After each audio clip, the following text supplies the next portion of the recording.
my dance, make it hurt.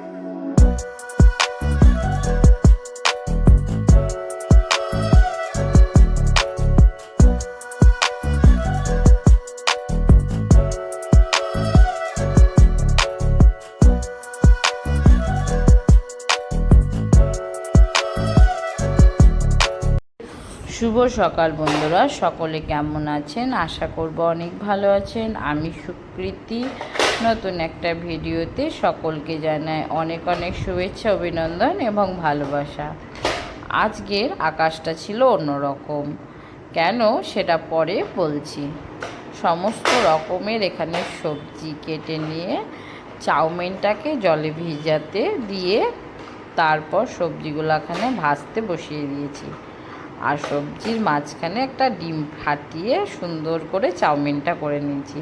এই চাউমিনটা খেলে না আমার স্কুলের কথা খুব মনে পড়ে। স্কুলে যখন পড়তাম তখন এই চাউমিনটা করে নিয়ে যেতাম। আর বন্ধুরা, এই গরমের মধ্যে সকলে কেমন আছো? তাই আমি চলে যাচ্ছে মোটামুটি, গরমে ভীষণ গরম, জল খাচ্ছি আর রান্না করছি। এক মগ জল নিয়ে আমি একটু করে খাই আর রান্না করি। তোমরা কিন্তু এই গরমের মধ্যে অবশ্যই জল পান করবে। জল না পান করলে না অনেক রকম ক্ষতি হয়ে যেতে পারে। আমি এখানে রান্না করি আর জল খাই। আজকে রান্নার মেনুতে ছিল এই যে শাকগুলো, এই শাক, আলু, পটল, বেগুন, কুমড়ো সমস্ত কিছু সবজি দিয়ে করেছি। আর এখানে হচ্ছিল ডিমের ঝোল আর তিতো করলা ভাজা। এই ছিল আজকের মেনু। কেননা এত গরম পড়েছে, আর গরমটা কি ধরনের গরম, ভ্যাপসানি গরম, যে গরমটা মানে সহ্য করা যাচ্ছে না। আর এদিকে কড়াইয়েই ভাত বসিয়ে দিয়েছি, গ্যাস ওভেনটার সমস্ত জিনিসগুলো তুলে মাজতে বসে গেছি। মনে হচ্ছে কতক্ষণে রান্নাঘর থেকে বেরোবো। চটপট কাজ সেরে আবার বসতে হবে পড়াশোনা নিয়ে। কেননা কি, নিজের স্বপ্ন পূরণ করতে হলে নিজেকেই খাটতে হবে। কেউ সাহায্য করবে না, কেউ দেখবেও না। মানে তোমার পিছনে সামনে কাঠি করার মতো প্রচুর লোক পাবে, কিন্তু তোমার কাজে সাহায্য করবে বা তোমাকে একটু হেল্প করবে, মানে তোমার প্রতি দরদ হবে, এই রকম কাউকে দেখবে না। সারাদিন তুমি অক্লান্ত পরিশ্রম করো, কেউ কিন্তু দেখবে না যে তোমার এই যে অক্লান্ত পরিশ্রমের পিছনে কত কষ্ট লোকে থাকবে। যদি তুমি একটু হাসো, একটু ভালো থাকো, একটু ভালো জামা কাপড় পরো, সেটাতেই লোকে চক্ষু চড়ক গাছে উঠে যায়।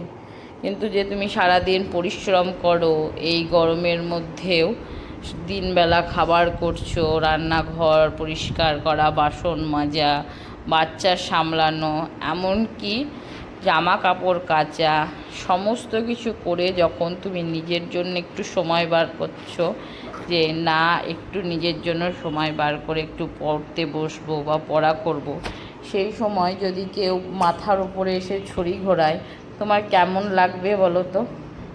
কেমন ভালো লাগবে? এরকম আমার জীবনে কিন্তু হামেশাই হতে থাকে। আমি সমস্ত কিছু করার পরেও অনেকে এসে আমাকে বলে যে আমি নাকি সারাদিন কি করি না করি। তোমরা ভাবো, যদি এই গরমের মধ্যে কাউকে এই ভ্যাপসা গরমে রান্না করতে দেওয়া হতো, তাহলে তার কি অবস্থা হতো। যাই হোক, আমার ছেলেকে এখানে স্নান করিয়ে পরিষ্কার করে দিতে দিতে দেখো 2:10 বাকি। এবার একগুচ্ছার পড়া নিয়ে কখন পড়বো, আর কখন দুপুরের খাওয়া দাওয়া করবো, আর কখন ছেলেকে দেখবো।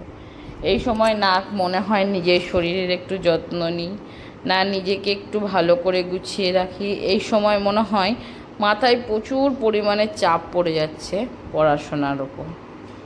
তারপর বর একটা ব্যাগ কিনে নিয়ে এসছে ওর জন্য, মানে ওর ল্যাপটপ রাখার জন্য।